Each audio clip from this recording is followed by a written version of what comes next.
Bismillahirrahmanirrahim. Assalamualaikum warahmatullahi wabarakatuh.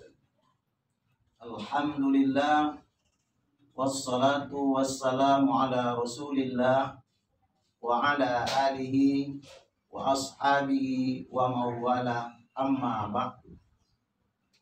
Mari kita senantiasa bersyukur kehadirat Allah Subhanahu wa Ta'ala atas segala nikmat yang telah dilimpahkannya kepada kita. Salawat dan salam kepada junjungan alam Nabi besar Muhammad sallallahu alaihi wasallam. Kaum muslimin dan muslimat yang dirahmati oleh Allah Subhanahu wa Ta'ala. Adapun kajian kita pada hari ini adalah mengapa selebritis suka selingkuh. Dalam rumah tangga, apabila seorang anak manusia telah memutuskan dengan niat yang kuat untuk memilih pasangan hidupnya, tentu dengan memperhatikan kriteria yang ada seperti arahan dari Rasulullah Shallallahu Alaihi Wasallam. Arahan itu diberikan kepada seorang pemuda yang sudah punya kemampuan. Man istata'a minkumul ba'ata falyatazawwaj. Yang didahului dengan kata ya maksyaras sabab, wahai para pemuda. Siapa yang sudah punya kemampuan untuk membangun rumah tangganya, hendaklah dia menikah. Inna waladul lil basari wa ahsanu lil farji. Supaya dia terpelihara dirinya, terpelihara terjaga pandangan matanya, dan terpelihara dirinya lahir dan batin. Hendaklah dia membangun rumah tangga. Membangun rumah tangga ini memperhatikan siapa calonnya, ya, karena jangan salah memilih seorang pasangan hidupnya yang nantinya membuat dia itu gelisah, resah dan gelisah. Rumah tangganya berantakan. Maka Rasulullah memberikan arahan. Tunkahul mar'atu li arba'in. Nikahilah wanita itu dengan faktor yang 4 ini. Yang pertama, 5 lihat karena hartanya. Yang kedua, bihasabiha karena keturunannya. Yang ketiga, wali jamaliha karena kecantikannya. Keempat, walidiniha karena agamanya, faktor agamanya. Tapi pesan Rasulullah, fasfar bizatid talibat yadaka. Inilah orang yang beragamanya itu bagus, maka hidupmu akan bahagia. Hadis riwayat Bukhari Muslim dari Abi Hurairah. Tentu saja seorang calon istri juga memperhatikan siapakah yang meminang dia. Siapakah yang akan menjadi pasangan hidupnya? Itu sama saja sebenarnya. Inilah orang yang beragama. Jangan kena faktor hartanya. Karena harta itu tidak menjamin seseorang itu bahagia. Harta itu dibutuhkan sebagai pendukung bagi kehidupan manusia. Bukan itu faktor utama. Dan bukan karena dia itu badannya kekar, penampilannya keren, ganteng, bukan itu sebenarnya. Tetapi lihatlah, di balik zahirnya itu ada batin. Maka batinnya itu bagus, beribadah pada Allah Subhanahu wa Ta'ala. Maka orang-orang yang tidak memperhatikan kriteria itu, nanti di perjalanan pernikahannya itu terjadi masalah. Kalau kita sudah menjatuhkan pilihan, itulah kekasihku selamanya. Andalah kekasihku, pasangan hidupku yang terbaik di dunia ini. Itu harus ada. Maka kalau dia sudah punya kewajiban untuk berumah tangga, lalu dia akan nikah. Sebagai seorang suami, dia harus berkewajiban memberikan nafkah lahir dan batin kepada istrinya. Sesuai dengan kemampuannya. Jangan dipaksakan. Memaksakan sesuatu itu tidak baik. Tapi dengan sesuai kemampuan. Alas ditolak sesuai kemampuan. Yang kedua, kewajiban suami kepada istrinya itu menyediakan pakaiannya, sandangnya, menurut kemampuannya juga. Jangan melampaui kemampuan. Yang ketiga, menyediakan tempat tinggalnya sesuai dengan kemampuannya. Yang keempat, melindungi istrinya, yang memberikan kasih sayang, tidak melakukan KDRT. Apabila kekerasan dalam rumah tangga terjadi, tentu terjadi kegoncangan. Seorang istri akan berontak dirinya terhadap suaminya. Maka itu rumah tangga sudah mulai terombang-ambing dalam kehidupan. Walaupun kebutuhan yang lain terpenuhi, tapi kekerasan itu akan mendatangkan penyakit dalam hatinya yang sulit untuk dihilangkan dan diobati. Kewajiban istri, setelah dia berjanji menjadi seorang istri, ketika ditanya, sedia ke Anda menikah? Sedia. Sedia ke Anda, suami Anda ini? Sedia. Siap ke Anda sebagai seorang istri? Siap. Yang pertama, mematuhi perintah suaminya selagi perintah itu tidak bertentangan dengan perintah Allah dan Rasulnya. Yang wajib patuh. Itulah kata Rasulullah. Wanita yang soleh itu khairun nisa imra'atun. Orang istri yang soleh adalah in nazarat ilaiha sarratka. Kalau Anda lihat istrimu, kalau kamu pandang istrimu, dia akan menggembirakan, memberikan suatu kegembiraan kepada suaminya. Itu yang pertama. Yang kedua, wa in amartaha ata'atka.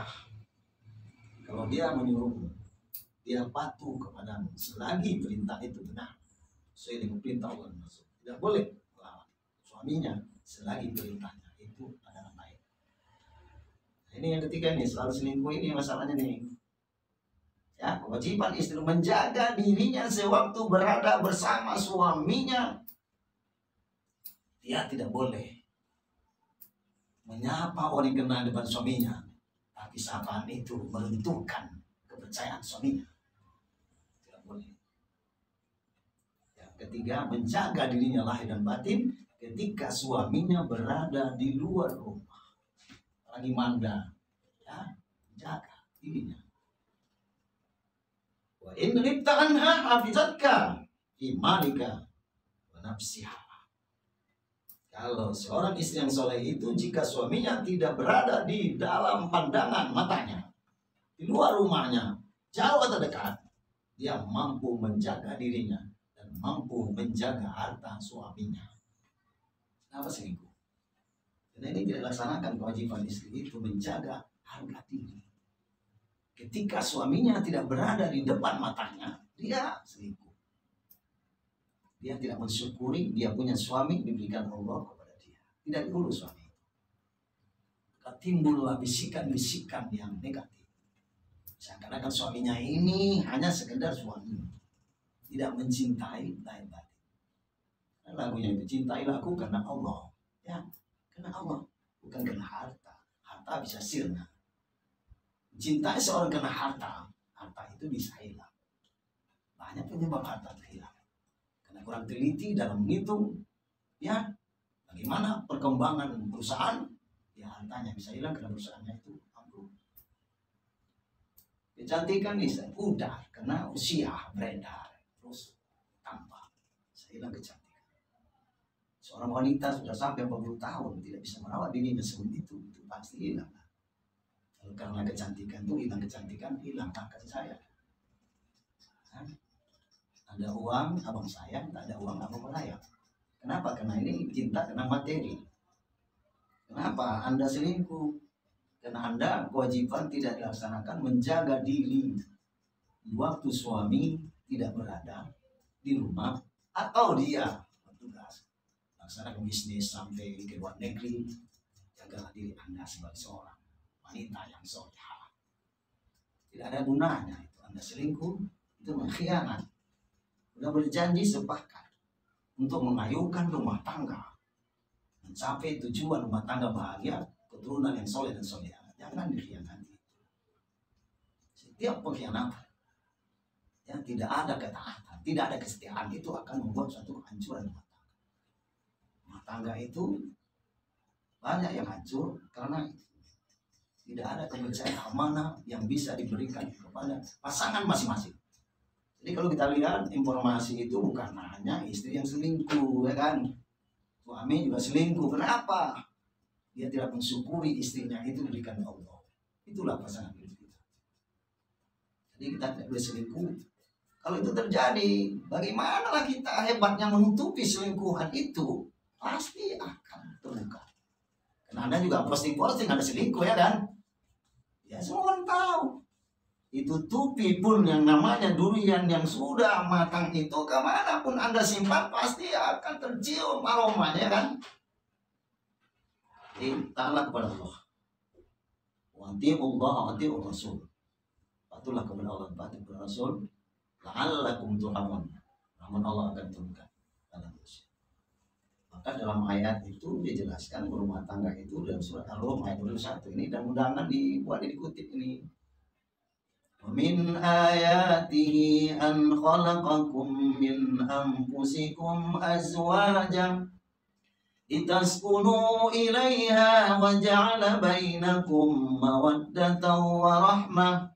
Inna fi dzalika laayatin liqaumin yatafakkarun. Di antara kebesaran Allah itu menciptakan manusia dari jenis manusia itu sendiri, azwaja, ada pasangan hidupnya. Pasangan hidupnya, ada pasangan. Pasangan hidup kita. Jadi ini menunjukkan laki-laki tidak boleh menjadikan istrinya laki-laki dari jenis pasangannya. Lawan jenisnya itu laki-laki atau wanita. Tak mungkin nggak boleh pula wanita mencintai wanita sehingga istrinya itu wanita dengan wanita, suaminya wanita, istrinya wanita. Ini wanita kodrat, ya kan? Bukan suami istri. Boleh. Litaskunu ilaiha. Ini perintah Allah. Sangat hidup yang jelas. Laki-laki dengan wanita, dia akan mendatangkan rasa tenang rumah tangganya. Wa ja'ala bainakum mawaddatan wa rahmah. Allah akan menjadikan di antara kamu itu rasa kasih dan sayang. Di rumah tangga itu apabila tiba saatnya dengan usia yang sudah matang, pengalaman yang sudah matang berumah tangga. Jadi jangan usia dini rumah tangga. Ini banyak masalah. Karena kita akan menggabungkan dua keluarga besar jadi satu keluarga. Rumah tangga. Maka jagalah kewajiban masing-masing. Bila kewajiban masing-masing terpenuhi, maka hilangkanlah itu yang namanya selingkuh. Itu ada mengkhianati kesetiaan rumah tangga. Sebelum nikah itu kan ada kesepakatan. Misakon olizo itu kesepakatan yang sangat kokoh dengan nama Allah. Jalin diikat dengan nama Allah. Maka seorang itu menjadi suami istri karena Allah. Sesuai dengan syarat-syaratnya apa, rukunnya apa, terpenuhi, itu adalah nikah yang sah. Jadi itu kenapa selingkuh? Selingkuh itu adalah prostitusi yang terselubung. Bahasa Al-Quran itu jelas. Prostitusi ini kan menghilangkan, mengambang-ambangkan, ya, menghilangkan makna sebenarnya. Itu adalah zina. Wala taqrabuz zina innahu kana fahisyatan wa sabila. Jangan kamu dekati zina, apalagi berzina. Dari itu, karena itu merusak tatanan kehidupan, merusak keturunan manusia. Karena kita akan melanjutkan keturunan Nabi Muhammad SAW sebagai umatnya sampai akhir zaman. Kewajiban kita adalah menjaga keturunan kita. Itulah tujuan dari rumah tangga. Kalau kita nanti suatu saat tidak ada lagi, maka keturunan kita itulah yang memperpanjang hidup kita dan memperpanjang amal kita. Menjadi anak yang soleh-solehah, kita sudah meninggal tapi diteruskan amal itu melalui keturunan kita, anak-anak kita, cucu kita, meneruskan amal kita secara tidak langsung. Oleh itu, mari kita jaga rumah tangga kita itu menjadi inna baiti jannati. Sungguhnya rumah tangga itu adalah surga. Artinya dijaga sehingga terjadi dalam rumah tangga itu suatu ketenangan jiwa, dinikmati oleh suami istri rumah tangga. Anak-anaknya itu patuh kepada orang tua, sehingga anak-anak yang dilahirkan dari rumah tangga itu akan mencerminkan generasi yang akan datang lebih baik dari generasi hari ini. Semoga apa yang disampaikan pada kesempatan ini dapatlah menyadarkan kita. Jika kita bersalah, kembalilah berbuat kebaikan, bertobatlah sebelum terlambat. Akhir hidup manusia itu penentuan. Ending kehidupan itu adalah kematian. Jangan sampai di akhir hayat kita bermasalah bahwa kita membawa dosa-dosa yang banyak, belum sempat bertobat, belum sempat menutupi kebaikan, menutupi keburukan yang kebaikan. Innal hasanati yudhibnas sayyi'at. Sesungguhnya kebaikan-kebaikan itu akan menghapuskan keburukan-keburukan manusia. Jadi kebaikan yang dilakukan oleh orang selama ini dia lalai, terbuai dengan glamor kehidupan. Dia selingkuh karena ingin mencari penghasilan tambahan, tapi itu menyimpang dari aturan Allah. Kembalilah ke jalan benar. Sebagai terakhir saya akan membacakan surat Al-Imran 8. Ya ayyuhalladzina amanu tubu ilallahi taubatan nasuha.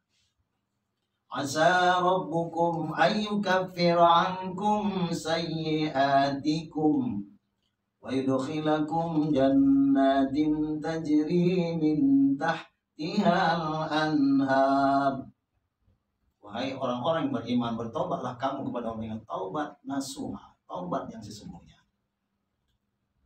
Semoga Allah mengampunkan dosa-dosamu, menghapuskan keburukan kamu waktu yang lalu, akan memberikan suatu tempat surga yang mengalir di bawahnya anak-anak sungai yang indah dipandang mata.